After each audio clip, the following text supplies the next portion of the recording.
চাকমাদের একটি ঐতিহ্যবাহী খাবার হচ্ছে বাঁশকরোল। তারা কিন্তু মুরগির মাংস দিয়েই এই বাঁশকরোলটা বেশি খেয়ে থাকে। কয়েকদিন ধরে চাকমা আপু এবং মারমা আপুদের বাঁশকরোলের রেসিপি দেখে আমার খাওয়ার ইচ্ছা জাগলো। জামাইকে বলেছিলাম বাঁশকরোল আনতে, যেহেতু আমরা চট্টগ্রামে আছি, কিন্তু কয়েকদিন ধরে সে বাজারে বাঁশকরোল কোনো খুঁজে পাচ্ছিল না। আজকে তার এক কলিগ এই বাঁশকরোলগুলো এনে দিয়েছিল। যাই হোক, সে বাঁশকরোলগুলো আনার পরে আমার মনে হলো আজকে আমি এগুলো রান্না করে খাবো। এদিকে জামাইকে বললাম তুমি একটু এগুলোকে পরিষ্কার করে দাও। যদিও বা বাঁশকরোলগুলো অনেকটাই নরম ছিল, কাটতে তেমন একটা সমস্যা হয়নি। আর দেখতে দেখুন কতটা সুন্দর লাগছে, দেখে তো বুঝতেই পাচ্ছেন অনেকটাই নরম। যেহেতু আমরা চাকু দিয়ে কাটতে পাচ্ছি, বাঁশকরোলগুলো বেশ নরমই ছিল। অনেক মারমা আপু তারপর চাকমা আপুদের ভিডিওতে আমি দেখেছি তারা খুব সুন্দরভাবে মুরগির মাংস দিয়ে এটি রান্না করে থাকে, তবে আমি এটা আজকে গরুর মাংস দিয়ে রান্না করব। তারপরে অবশ্যই রান্নাটা আপনাদেরকে দেখিয়ে দেব, হয়তো বা আপনাদেরও রান্নাটা দেখলে কোরল খাওয়ার ইচ্ছা জেগে যাবে। আমি কিন্তু রান্নাটা আজকে খুবই সুন্দরভাবে করেছি, আর খেতেও কিন্তু বেশ মজা হয়েছিল। আসলে তাদের খাবারগুলোর টেস্ট একটু অন্য রকমের হয়। বাঁশকরোলটার টেস্ট হচ্ছে সবজির মতোই কিছুটা হয়েছিল, আর হচ্ছে মাংস দেওয়ার কারণে ঝোলগুলো খুব টেস্ট হয়েছিল। কালারটা দেখুন কতটা সুন্দর হয়েছে।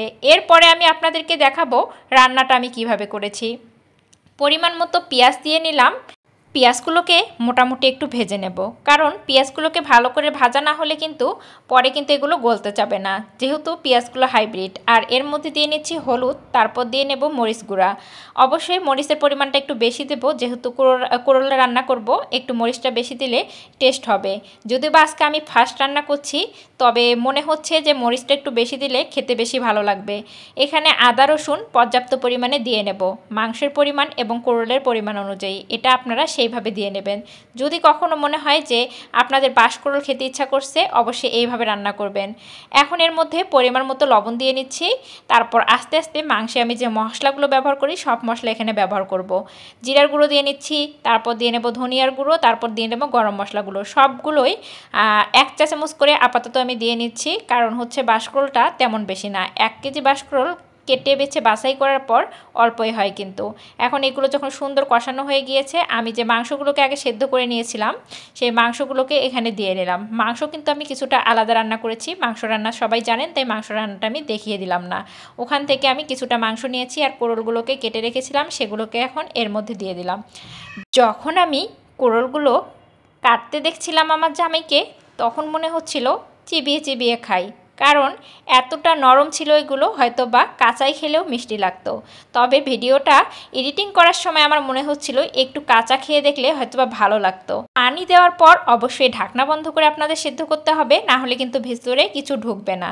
তারপরে পানিটা যখন শুকিয়ে এসেছে, ভালো করে আবারও নেড়ে চেড়ে নিচ্ছি, কারণ এগুলোর নিচে লেগে গেলে কিন্তু একটা গন্ধ বের হবে, যার কারণে বারবার নেড়ে চেড়ে নিচ্ছি। আর আরও কিছুটা ক্ষণ আমি এগুলোকে কষিয়ে নেব পানি ছাড়াই। তারপরে আবার কিছুটা পানি দিয়ে আবারও আমি কষাবো, যাতে ঝোলটা একদম খুব ঘন হয়ে আসে এবং বাঁশকরোলগুলো নরম হয়ে যায়। বুঝতেই পাচ্ছেন বাঁশকরোলটা কিন্তু এখন পর্যন্ত সিদ্ধ হয়নি ঠিকভাবে। এর মধ্যে আমি একটু চেখে দেখছি লবণ হচ্ছে কি না, তারপরে পানিটা ব্যবহার করলাম। করার পর আবারও আমি কিছুটা ঢাকনা বন্ধ করে কিন্তু অবশ্যই জাল করে নেব। তারপরে এখানে আমি একটা মশলা দিয়ে নিচ্ছি, ম্যাজিক মশলাটা ম্যাগির। এই মশলাটা কিন্তু আমি দেওয়ার কারণটা আছে, কারণ যেহেতু বাঁশকরোল একটু এটা দিলে হয়তো বা বেশি স্বাদ হবে, এই কারণে এটাকে আমি হাফটা দিয়ে নিয়েছি, পুরোটা না।